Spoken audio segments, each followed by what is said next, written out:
All right, how do you create a paper cutout based on symmetry? Well, first you're going to need some paper. We recommend a grocery bag or brown paper bag, although you could use some copy paper, construction paper, whatever you have is going to be fine. Next, you're going to need a pencil. Now you might need a glue stick, it's optional. And finally, of course, you're going to need some scissors. Remember, measure twice, cut once. Step 1. Imagine what you might want to do. You could search online, or you could look at the pictures at the end of the written assignment. Step 2. Plan out your idea. Make a sketch of it on a piece of scrap paper. Now remember to draw lightly. That way you can erase mistakes, you can change your mind, rearrange things. Step 3. It's time to create. First, you're going to need to fold your paper.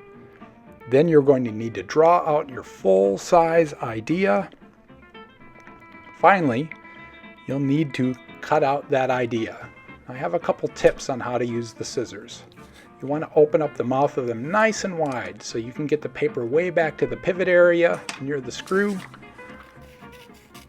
My second tip is that you end up turning the paper, not the scissors.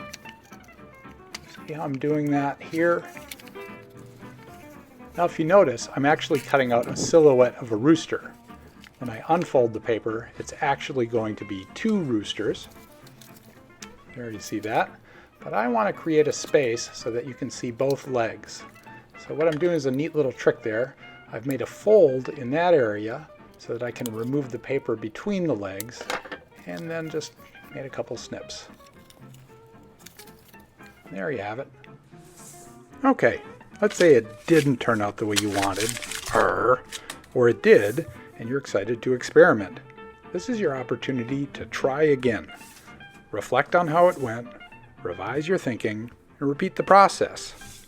When you're all done, don't forget to upload those photos to the photo album so we can all enjoy them, and have fun.